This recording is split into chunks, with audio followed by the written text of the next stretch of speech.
ఈరోజు పశ్చిమ నియోజకవర్గంలో 45వ డివిజన్లో పొద్దు నుంచి ప్రచారం చేస్తా ఉన్నాం. ప్రజలు బ్రహ్మరథం పడతా ఉన్నారు.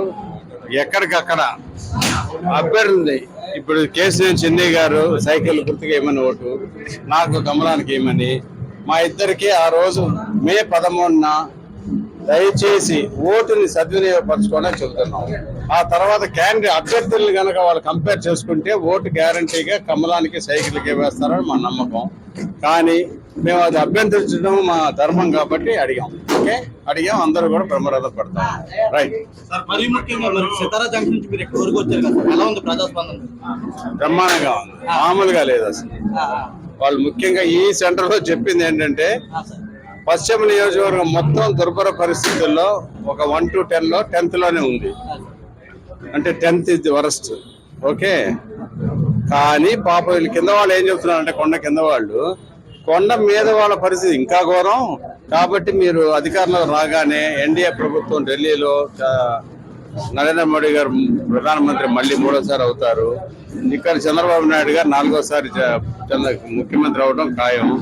అవగానే మీరు దయచేసి మొదట ప్రయారిటీ కొండ మీద వాళ్ళకి ఇచ్చి తర్వాత మాకు చేయండి అని వాళ్ళు చెప్తా ఉన్నారు. చాలా గొప్ప మనసు కలిగిన వాడు. మీరు ఇప్పుడు కొండ మీద అంటే ఇప్పుడు రోడ్లు, డ్రైనేజీ, ర్యాంపులు ఇవన్నీ మీరు పూర్తిగా మెట్లు వాళ్ళ అవేమో మౌలిక సదుపాయాలు.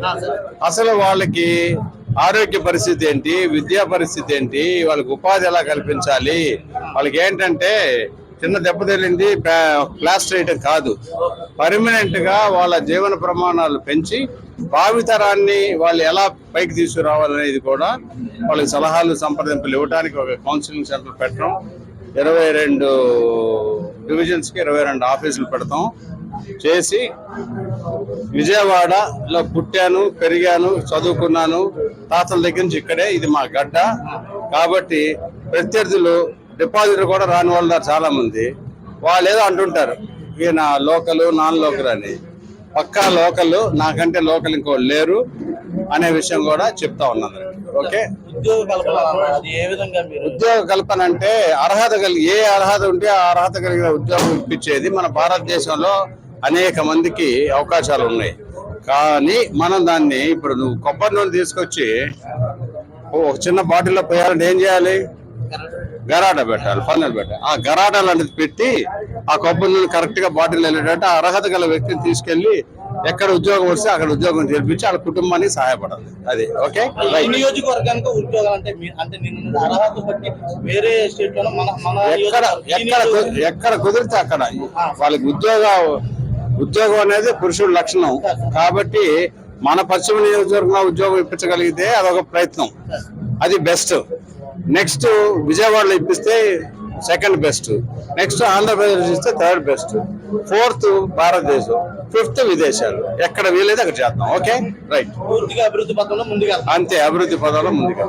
ఎవరైతే బీజేపీలో పనిచేస్తారో మైనారిటీ నేతలు వాళ్ళందరూ కూడా నేను మీడియాకి వచ్చి ఇలా మా ప్రాధాన్యత వివక్ష చూపిస్తున్నారు, జిల్లా పార్టీ అధ్యక్షుడు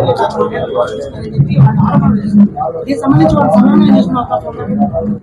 నేను ఆ మీడియా మీరు చెప్పింది నేను చూడలేదు. డెఫినెట్ గా కనుక అది ఉంటే నేను సమన్వయపరుచుకుంటాను. ముస్లిము, క్రిస్టియను, హిందూ ముగ్గురికి తేడా లేదు, కులాల పేరు మీద లేదు. నేను అందరి వాడిని సెక్యులర్ గానే ముందుకెళ్తాను. నేను ఎప్పుడు సెక్యులర్ వ్యక్తిని అని చెప్పి నాతో డీల్ చేసిన వాళ్ళందరికీ తెలుసు. తెలుగుదేశం పార్టీలో కానీ భారతీయ జనతా పార్టీలో కానీ ఎట్టి పరిస్థితుల్లో అలాంటిది ఉంటే సరి చేసుకుంటాం మేము.